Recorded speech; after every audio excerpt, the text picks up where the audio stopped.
je ne peux pas prétendre l'avoir très bien connu, je l'ai un petit peu connu, ça a été un peu mon patron, je vais vous expliquer dans quelles circonstances. Je regrette que Jean-Luc ne soit pas là, Jean-Luc Douin, d'abord parce que c'est un ami, deuxièmement c'est un voisin, donc j'aurais aimé qu'il était là et qu'il puisse, lui qui a suivi les Bovici du début jusqu'à la fin, moi je ne parlerai que de l'expérience que j'ai vécue sous l'autorité de Gérard Lebovici, c'est-à-dire donc la reprise du film français, enfin dont je vais vous parler un peu.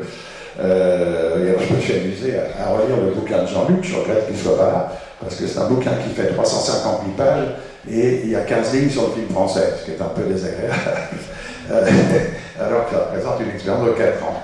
Je dois vous dire, je vais parler, enfin moi, tel que je l'ai connu, c'est ma part de vérité. Hein. Je ne prétends pas du tout vous dresser le portrait de Lebovici, qui était un personnage secret, impénétrable, insaisissable et tout. Et Joan l'a connu également, et il est fort possible que mon Lebovici ne soit pas forcément le Lebovici de Joan. Je crois que Maître Pelletier, vous l'avez peut-être connu un peu. Oui, oui, ça, non. Donc on peut avoir chacun une vision de Gérard Lebovici, d'autant plus que c'était quelqu'un qui cloisonnait énormément. Il ne mettait pas les gens en contact, je vais vous expliquer comment et pourquoi. Et pour vous dire la difficulté de parler de Gérard Lebovici, je reprends le bouquin de Jean-Luc, Georges Samproun dit « Lebovici n'était pas très cultivé ». Et puis Pierre Dacheline dit « J'ai jamais rencontré quelqu'un de plus cultivé ». Vous voyez, donc déjà deux témoignages. Bon, difficile de trancher. De même, Zilberstein, Gérard Lebovici avait une très grande force dans la négociation, c'est qu'il ne parlait pas, il était muet, il vous faisait craquer. Donc il pouvait rester comme ça sans parler, il laissait les gens se déliter. Et Zilberstein, naïvement, il dit oh, peut-être qu'il était timide. Non, c'était une stratégie, c'était la ruse. Mais c'est une qualité, la ruse, hein, dans ces circonstances. Pour vous donner une idée également de Gérard Lebovici, parce qu'il faut le situer, Jean-Pierre Cassel disait il ressemble à Joseph Cotten. Joseph Cotten, c'est l'acteur qu'on voit beaucoup dans les films d'Orson Welles, notamment dans Citizen Kane. Et puis Jean-Luc Douin dit ah non, Lebovici ressemblait à Walter Matthau. Walter Matthau, c'est cet acteur américain qu'on voit dans beaucoup de films de Billy Wilder. Alors moi j'ai une autre idée, pour moi c'est Gian Maria Volonté, l'acteur italien. Si on avait pu faire un film sur Lebovici, je pense que Gian Maria Volonté serait formidable, d'autant plus qu'il a joué Lucky Luciano, donc Lucky qui peut plus que le moins. Je voudrais simplement vous dire, vous rappeler ce que disait Didier, c'est vrai que Gérard Lebovici a fondé l'agence Armédia, qui était la plus grosse agence artistique française des années 70-80. Tous les acteurs étaient à Armédia, sauf Alain Delon qui était chez Georges Baume, sauf Louis de Funès qui était chez lui-même, et sauf Lino Ventura qui était représenté par son avocat dans les négociations. Toutes les actrices, de Catherine Deneuve à Romy Schneider, étaient à Armédia. Tous les grands metteurs en scène, Sautet, Zidi, Verneuil, tout ça était à Armédia. Les auteurs, Audiard, Dabadi, Weber, tout ça, ils étaient à Armédia.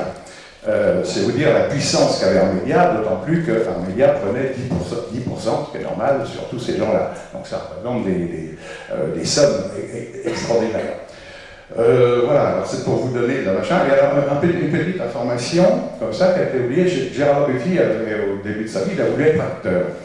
Il était au cours Simon, il a été acteur, sous le nom de Gérard Duroc, et il était la doublure notamment de Michel Piccoli.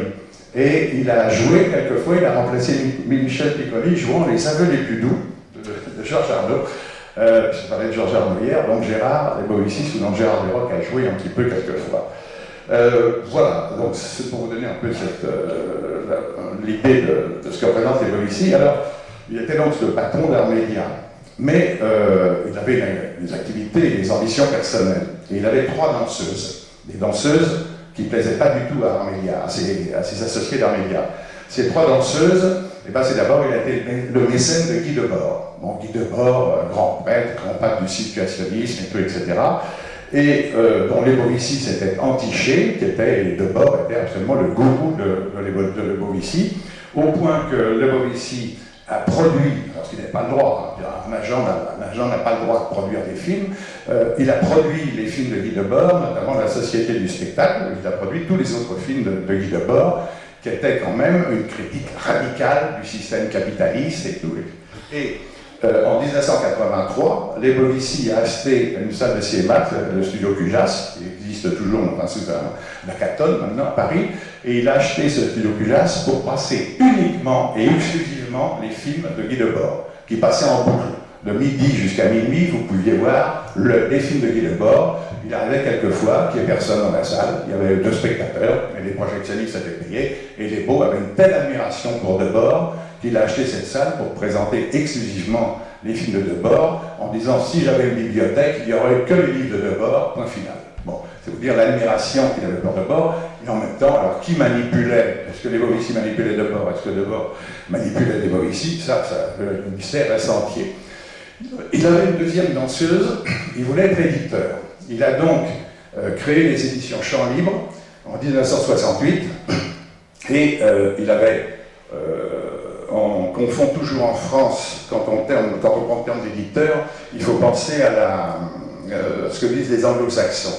Un éditeur, c'est soit un publisher, c'est-à-dire le monsieur qui publie, l'homme qui a l'argent, qui va financer les livres, avec son argent propre, avec l'argent qu'il trouve auprès des banques, et il y a l'éditeur. L'éditeur, c'est quand même l'homme qui travaille les manuscrits, qui a les rapports avec les auteurs, qui les fait travailler.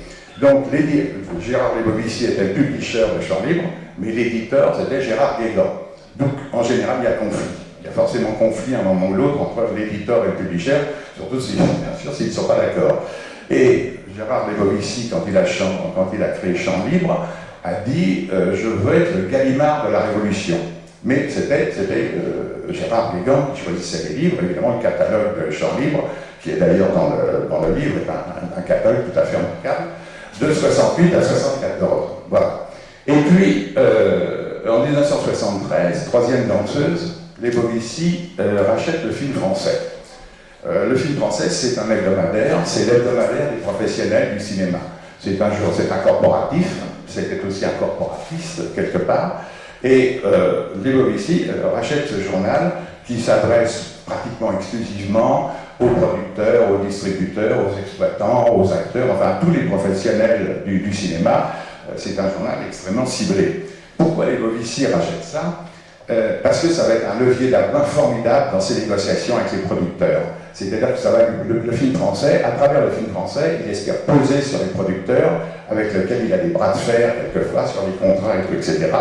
Et puis, soit à travers le film français, il espère les faire céder, ou il les met en vedette. Parce que c'est vrai que le journal permet la promotion de ses clients. Il y a des tribunes libres, ils peuvent écrire des articles, on fait des interviews, on fait des portraits. Tout ça, c'est donc une stratégie très forte de sa part. Et avec le film français, c'est très important également, il rachète un journal qui n'est pas connu du tout du public et tout, mais qui s'appelle Ciné-Chiffres. Et Ciné-Chiffres était une publication quotidienne où tous les matins aux aurores, tous les producteurs et distributeurs avaient les résultats des entrées de la veille sur Paris. C'est-à-dire vous saviez exactement votre film, enfin le film dont vous vous occupiez, ou le film des autres, etc. Vous saviez combien il avait fait d'entrées la veille. Ce qui est très important dans cette stratégie, puisqu'il y a des gens qui sont des as de la péréquation. Selon les entrées à la première séance, à la première journée, vous pouvez faire une fourchette et déterminer quel sera le score final du film. Donc ça, c'était exclusivement sur abonnement pour les professionnels. Et là, on voit très bien également la stratégie des Lebovici de pouvoir, par le film français et Ciné-Chiffres, avoir presque tout le milieu du cinéma dans sa main, comme ça, dépendant de lui au point de vue information. Et puis, le film français reprend toutes les semaines, vous avez les résultats de Paris, région parisienne et unité de province. Alors évidemment, ça paraît un peu obsolète aujourd'hui, parce qu'aujourd'hui, vous avez Internet, vous avez les blogs et tout ça. À l'époque, en 1975, il n'y avait rien de tout ça. C'était donc un instrument formidable pour lui. Là, je suis obligé de fermer un tout petit peu de moi, parce que j'arrive dans le machin. J'avais connu un petit peu Gérard Lebovici, parce que les cahiers du cinéma envisageaient de publier les écrits de Renoir. Alors, je passe sur les détails, ce serait très long. Finalement, ils ont renoncé et c'est passé à Champ Libre. Et François Truffaut a dit à Lebovici, il faudrait que ce soit Claude Vaudeur qui s'en occupe, etc. Enfin, bref, je deviens un peu l'éditeur, je suis en rapport avec Renoir et avec son fondé de pouvoir, et je deviens un peu l'éditeur de Renoir, on prépare le livre comme ça, et tous les 2 mois, 3 mois, je vois Gérard Lebovici et je lui dis, bon, alors, est-ce que vous le faites et tout? Ah, écoutez, je ne suis pas encore au point, il faut que je réfléchisse, je vous donne une réponse dans 3 mois. Et de 3 mois en 3 mois, il me balade comme ça.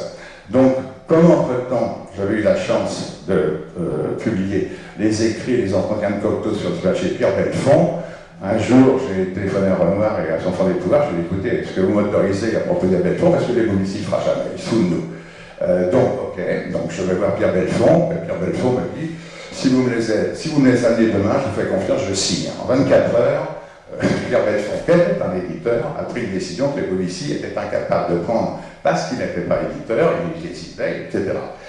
Deuxième rencontre avec les Bovici, je suis navré, je vais parler un petit peu. François Truffaut, il demande à François Truffaut qu'est-ce qu'on peut faire pour développer le film français. Et François Truffaut lui dit qu'il faut faire 2 rubriques. Il faut faire une rubrique musique de film et critique des disques. C'est François Porcier qui doit la tenir.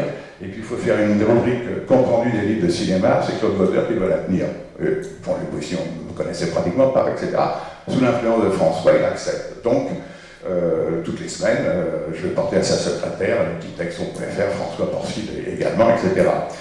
Alors, j'en avais un peu de marche, je ne sais pas parler de moi, j'étais agent spécial à l'environnement au ministère de l'Agriculture, où je m'y ennuyais fortement, et j'en avais tellement marre qu'un jour, en portant un texte, j'étais voir les Bovici, je dis, monsieur les Bovici, il n'y aura pas une place pour moi au film français, même femme de ménage, je prends. Alors, il me dit, écoutez, je vais réfléchir. Vous allez voir 48 heures. 48 heures après, il me dit, bon, vous démarrez le 1er août si vous voulez, vous venez au journal, etc. Alors là, je ne savais pas dans quel guépier j'allais tomber, parce que je découvre le film français à l'époque, donc en 1974. Je suis navré d'être désagréable, mais c'est une notoriété publique. Je découvre une rédactrice en chef, de chef, de pionne, d'une incompétence totale, que les Bovici avaient là volontairement, parce qu'ils nous affirment ce qu'ils voulaient, c'est lui dictait les articles et tout, etc. Donc je m'aperçois que je suis tombé dans un guépier, et puis bon, les Bovici voient bien que le journal ne va pas très très bien. Il engage Monique Hano comme enquêtrice, Roger Balzer comme maquettiste, Patrick Salomon comme illustrateur, puis tous les 4, petit à petit, on dit à les Bovici, écoutez, c'est pas facile, on ne peut pas parler avec l'autre, il comprend, enfin, etc. Il faut la virer. Donc, non, les Bovici attendent. Et en même temps, ce qu'on ne savait pas, parce qu'il cloisonnait, c'est qu'il y avait une crise à Champs-Libre. Il y avait une crise entre Gérard Guégan, Raphaël Sorin, enfin toute l'équipe éditoriale, qui se révolte contre les Bovici, lui en coiffe, etc. Donc les Bovici se trouvent en crise à Champs-Libre, et nous, au même moment, on lui dit c'est plus possible de continuer le film français comme ça. On lui propose une autre maquette, on lui propose des choses, ça c'est sur des semaines. TV Vendée. Passer plus de temps devant la Vendée.